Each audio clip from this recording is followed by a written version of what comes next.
Shalom U3G, kita kembali dalam U3G Soul Care hari ini. Dan mari kita sama-sama mau menyembah Tuhan kita. Kita percaya bahwa Dia Tuhan yang turut bekerja di dalam segala sesuatu untuk mendatangkan kebaikan bagi kita. Haleluya.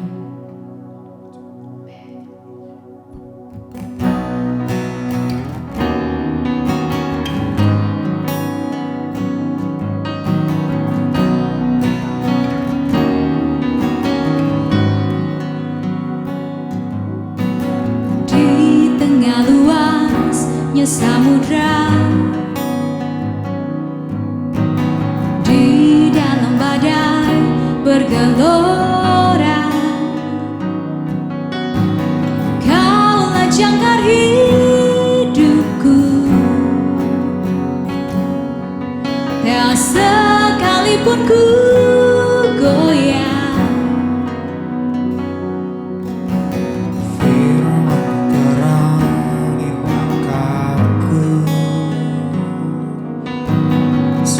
Berdamai dalam hidupku, ku aman di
dalam-Mu.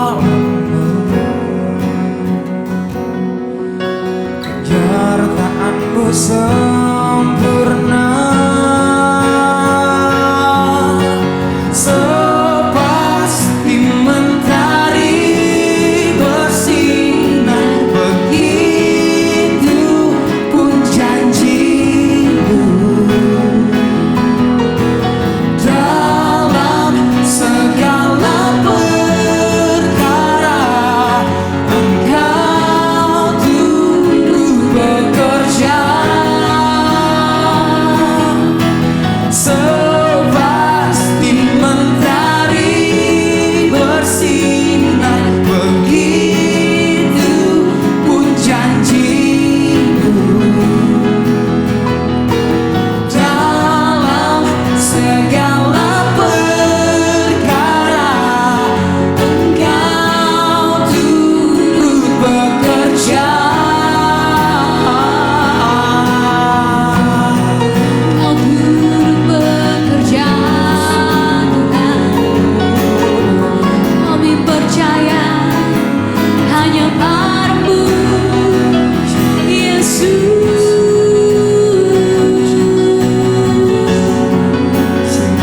Kebaikan-Mu Tuhan, haleluya. Perisai pelindungku, batu karang yang teguh, benteng pengharapanku. Kaulah Tuhan, Kaulah Raja. perisai pelindungku, batu karang yang teguh, benteng pengharapanku. Kaulah Tuhan, Kaulah Raja, perisai pelindungku, batu karang yang teguh, benteng pengharapanku. Kaulah Tuhan, Kaulah Raja, sepasti mentari bersinar, begitu pun janji-Mu.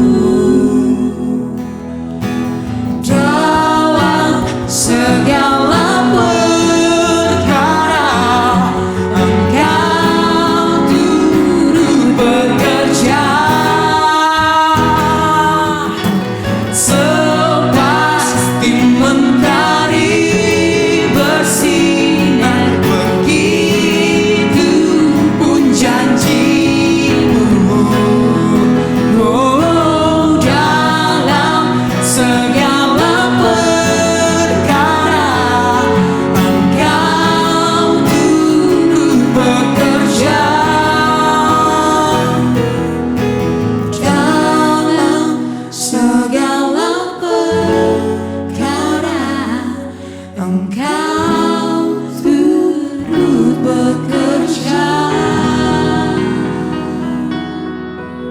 Yesaya 54 ayat 2 sampai ayat yang ketiga. Lapangkanlah tempat kemah, bentangkanlah tempat kediaman. Janganlah menghemat, panjangkan tali-tali kemahmu dan pancangkanlah kokoh-kokoh patok-patokmu. Ayat yang ketiga, sebab engkau akan mengembang ke kanan dan ke kiri, keturunanmu akan memperoleh tempat bangsa-bangsa dan akan mendiami kota-kota sunyi. Mungkin hari ini engkau sedang ada dalam masalah dan sudah bilang selesai, hidup saya selesai, rumah tangga saya selesai, masa depan saya selesai, bisnis saya selesai, pekerjaan saya selesai. Lihat lebih tinggi bahwa Allah sedang mempercayakan multiplikasi di hidup saudara. Itu bukan rencana saudara. Dia mau lihat saudara diberkati dan berhasil. Dia mau saudara efektif, efisien dimanapun saudara berada. Jadi prinsip yang pertama, saudara harus berangkat dari pemikiran, pemahaman yang sama dengan Allah. Tuhan, engkau sedang punya rencana multiplikasi bagi saya. Engkau memberkati hidup saya sebab itu indah di pemandanganmu.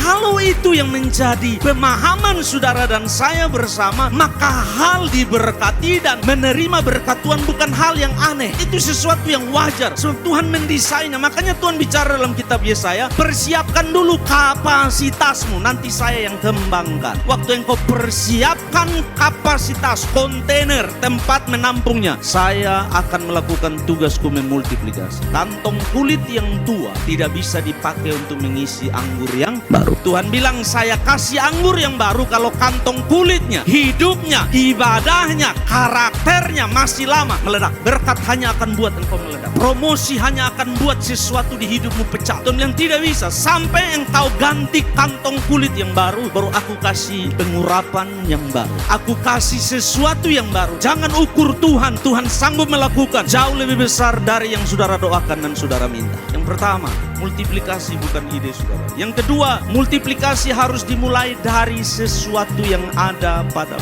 Pelipat gandaan harus dimulai dari sesuatu yang ada padamu. Nah, tangkap ini. Tuhan sanggup buat apa saja dari yang tidak ada menjadi ada. Dia sanggup melakukan itu. Dia menciptakan dunia ini dari tidak ada apa-apa jadi. Tetapi dalam hal multiplikasi, Allah selalu require, Allah selalu menuntut sesuatu dari kita. Entah mengapa Allah ingin kerjasama dengan kita. Kenapa? Sebab dalam menuntut itu dia mau lihat kita taat nggak? Dia mau lihat kita percaya dia nggak? Dia mau lihat kita ikut nggak? Kalaupun kelihatannya nggak masuk akal, kalaupun kelihatannya berat, apakah saya masih tetap mempercayai dia walaupun dia meminta saya melakukan hal-hal yang tidak masuk akal? Dia menuntut sesuatu yang sebenarnya kelihatannya saya tidak punya, tapi sebenarnya saya punya. Mazmur pasal 1 ayat 1 bilang begini, berbahagialah orang yang tidak berjalan menurut nasihat orang fasik, yang tidak berdiri di jalan orang berdosa, yang tidak duduk dalam kumpulan pencemooh, tetapi yang kesukaannya ialah Taurat Allah. Harus dimulai dari saudara, baru multiplikasi adalah hasil. Ayat 3 itu hasil dari proses ayat 1 dan ayat 2. Ayat 3 berkata, ia akan seperti pohon yang ditanam di tepi aliran air, menghasilkan buah pada musimnya, tidak layu daunnya, apa saja yang diperbuatnya berhasil. Ayat 3 tentang pelipat gandaan itu adalah hasil dari ayat 1 ayat 2. Tuhan menuntut sesuatu sebelum dia buat sesuatu di hidup saudara. Tuhan menuntut kekudusan. Engkau bilang, saya tidak punya apa-apa, tapi kekudusan itu bisa saudara dan saya lakukan. Saudara tidak pergi ke toko beli. Kekudusan adalah komitmen menarik garis batas untuk tidak berjalan, tidak duduk, tidak ikut berdiri di daerah-daerah berdosa. Makanya Alkitab bilang, engkau akan berbahagia, dan waktu engkau berbahagia, saya tambahkan lagi, saya memultiplikasi hidupmu. Ini yang Tuhan bilang. Engkau akan seperti pohon yang ditanam di tepi aliran air, menghasilkan buah pada musimnya, tidak layu daunnya, apa saja yang diperbuatnya berhasil. Tetapi engkau harus memulai dengan sesuatu. Engkau harus berani menarik garis batas dan berkata tidak kepada dosa. Engkau harus berani menarik garis batas dan berkata, apapun harga yang harus saya bayar, firman Allah akan saya junjung tinggi.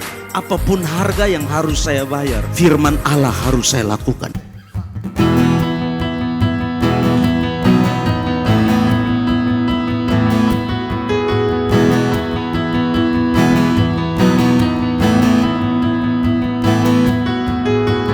Terpujilah nama-Mu Tuhan, kuat dan penuh kemuliaan. Satu suara kami nyatakan,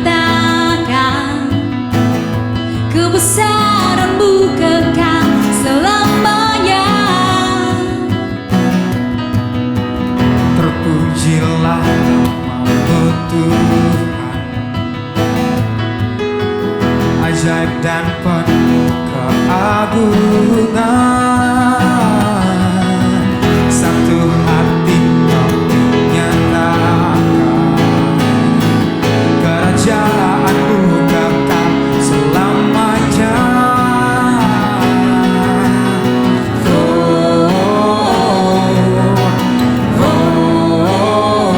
Engkaulah Raja atas dunia yang menghancurkan kutuk dan membebaskan jiwa.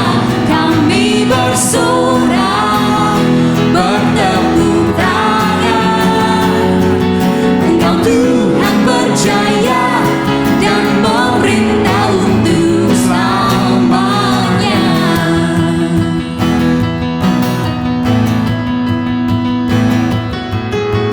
Terpujilah namamu Tuhan, ajaib dan penuh keagungan.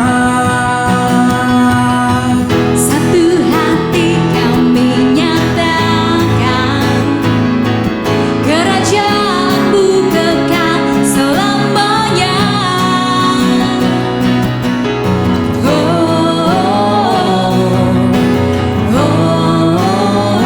Engkaulah Raja atas dunia yang menghancurkan kutuk dan membebaskan jiwa.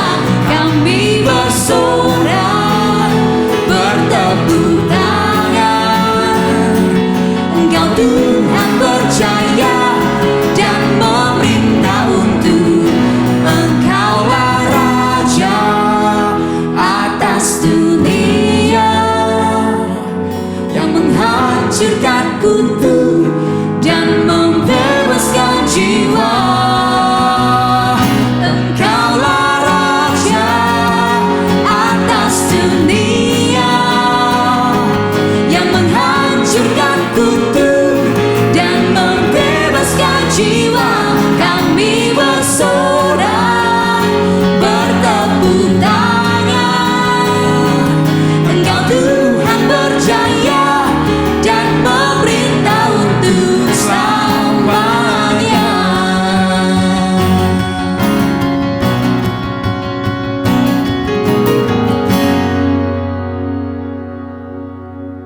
We that JC squad with the yeah.